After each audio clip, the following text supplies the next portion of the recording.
Tyrant. Noun. An oppressive and cruel leader.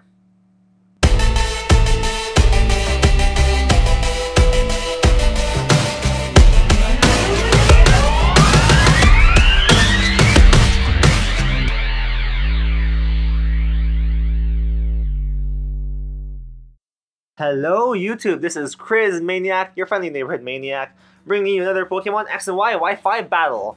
And this battle is against Patryk, who I found from Facebook, and he has a pretty interesting team. I'm always happy when I see colorful teams because, you know, those teams aren't, like, standard. Well, I guess this team looks pretty standard, but I don't know, I guess it just looks pretty, and that tells me that we have a good battle coming up. Anyways, on my team, there's two new changes to my team.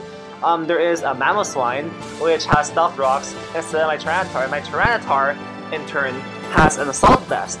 And with that Assault Vest, it gets extremely bulky in the special side because, in addition to its max HP, max special defense, and also its Sand Stream, which increases defense by 50%, it has another thing that increases its defense by 50%, which is its Assault Vest. And this Tyranitar's special defense is just sky high. Like, it just takes any sort of special attack, even though it's super effective and doesn't really mind. It hardly has any damage dealt to it. Anyways, in the beginning of the battle, his Galvantula and my Mamoswine just exchanged hazards like the gentleman.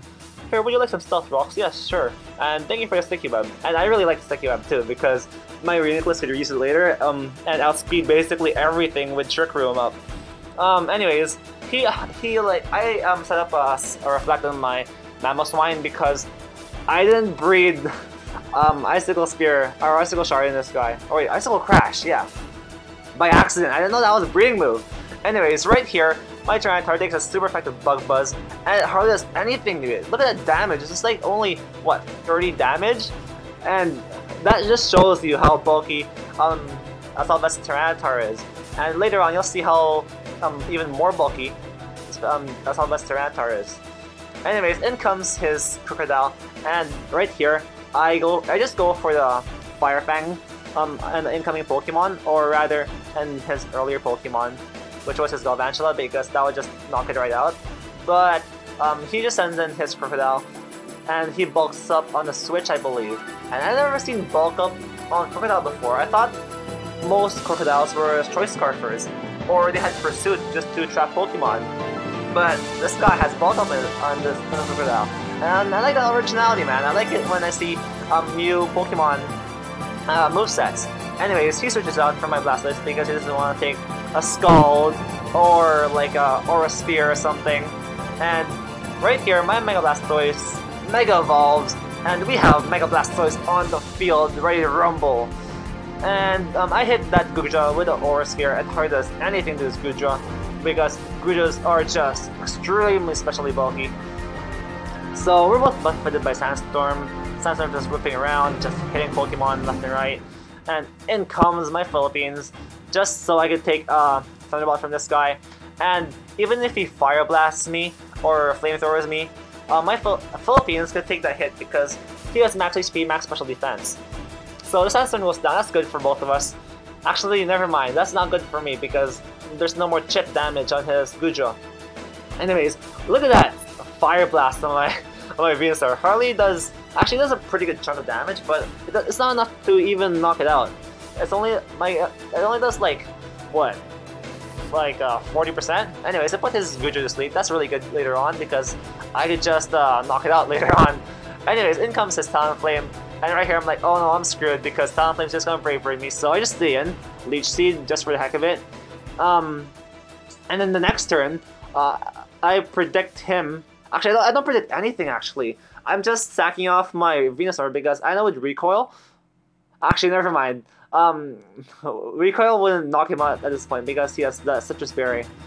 So he Swords Dance anticipating my switch, and this is really good for me. I didn't expect this because I just Sludge Bombed his Talonflame and it just gets knocked right out with a combination of Leech Seed and Sludge Bomb.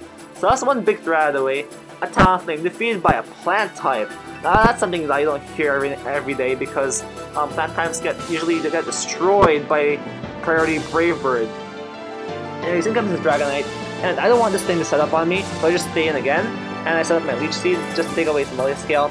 So he roosts just to keep his Multi Scale intact, but that's useless in the long run because now I have Leech Seed up on his Dragonite, and as long as he stays in here, despite all his roosting, he won't appreciate the Leech Seed because his Multi Scale will be constantly broken. So in comes Gunther, my Mega Blastoise, and now I could just knock him out with an Ice Beam if he stays in. So his Dragonite Ice Dances, Dragon Dances, and he raises attack, he raises his speed. My Blastoise just sucks out his nutrients with Leech Seed, and right here he switches out, I believe, into his other dragon, which is his Sleeping Goodra, and that's really good because I can just take out his wall, his special wall right here, with a combination of Sleep and a couple of Ice Beams. So Ice Beam number 1, and his Goodra still asleep because obviously they sleep for 1 turn, guaranteed.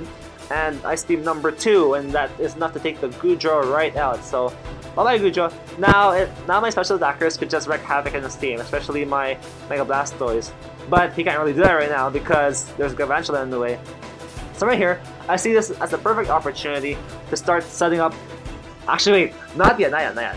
So I bring in my Mamoswine to take a Thunder or a Bug Buzz, and then my plan here is I'm going to send in my Scolipede and set up Swords Dances and Speed Boosts. And I baton pass those boosts to my Tyranitar and then sweep his team from there. And even though if he hits me with a Thunder, and he couldn't knock me out in 1 shot because number 1, he didn't break my Focus Sash. And yes, I have Focus Sash on my Scolipede, so I have 1 guaranteed boost if there's no hazards in the field. But what sucks is that he has Thunder Wave, and that's really important later on, as you can see, when these 2 bugs fight. 2 bugs are fighting in the field right now. That reminds me of my childhood in which I got spiders and made them fight each other, and back in my home country, and that was really mean. Now that I think about it, I shouldn't do that at all. Peta, if you're watching this, please don't kill me. Why would they watch Pokemon battles anyways? Anyways, because of my paralysis and because of Sticky Web, he outspeeds me, and he can knock me out with a Bug Buzz next turn, and that really sucks. If he didn't paralyze me right there with his Thunder Wave, then I could have passed my boost right onto my Tyranitar, and then I could potentially stop his team from there. But nope, I guess not. Anyways, I put his Galvantula to sleep before I put in my next sweeper on the field, which is my Reuniclus, which has Trick Room. So, yep, that's 1 bug out of the way. Now, my other Pokemon are free to do whatever they want to his team with his Galvantula, because number 1, my Blastoise isn't threatened, and number 2, my Reuniclus could just come in and set up Trick Room. So in comes his Dragonite, and he thinks, I love how everyone thinks that Reuniclus is a Calm Mind Recover set, but nope, this Reuniclus is a Trick Room set, Trick Room variant, and he outrages my Reuniclus. It's not enough to take it out because Reuniclus is 1 bulky blob of jelly, and I take that Blastoise, I take that Dragonite right out with a Life Orb boosted Psyshock. And in comes his Mega of his team. He has Mega Gardevoir, and I couldn't really do much against this guy because, or rather girl, because I only have Shadow Ball. Actually, wait, never mind. Shadow Ball could do a lot against that guy. What are you thinking, Chris? Anyways, I Shadow Ball that thing, and it does like 95%. And right here, he misclicks, and I feel really sorry for you, man. I know how it feels to misclick, and that's like one of the worst feelings in the Pokemon battling world. Anyways, it didn't really matter there, because even if you knock out my Reuniclus, that would give me a free switch into my Tyranitar, and then I could just take advantage of Trick Room and just start wreaking havoc on this guy's team. So right here, guys, is a testament of a fellow Vest Tyranitar's bulk. That Moonblast from a Mega Gardevoir did only 25% to my Tyranitar, and that is hardly anything, well, relatively anyways, because Gardevoir has so much special attack. Like, wow, a Thomas Tyranitar can just take any special hit, except Kyogre's Water Spout probably, but this ain't Ubers. Anyways, he brings in his Krookodile, and I bring in my Reuniclus just as KO fodder, so I can bring my Blastoise next turn as a free switch in. I don't want any damage on my Blastoise, because he could, with that bulk up, he could 2-hit KO my Blastoise. So he restores his HP with leftovers. Doesn't really matter though, because right here he Earthquakes me. Doesn't really matter because it only does like 65%, and that's actually a lot because Mega Blastoise is pretty bulky. Anyways, his leftovers is useless because I just knock him right out with a super effective Aura Sphere. Then goes the Krookodile, and his last Pokemon is a sleeping Galvantula, so it's pretty much game. Unless it wakes up. And does it wake up? No, it doesn't. It's still asleep, and that Galvantula, it's just like just sleeping there in bliss, but doesn't realize that it just gets Dark Pulse, it has nightmares with bad thoughts, and down goes this Galvantula, and that wins me the game. So good game, Patryk. Yeah, so I hope you folks enjoy this match. Like, comment, and subscribe, and I'll see you all next time!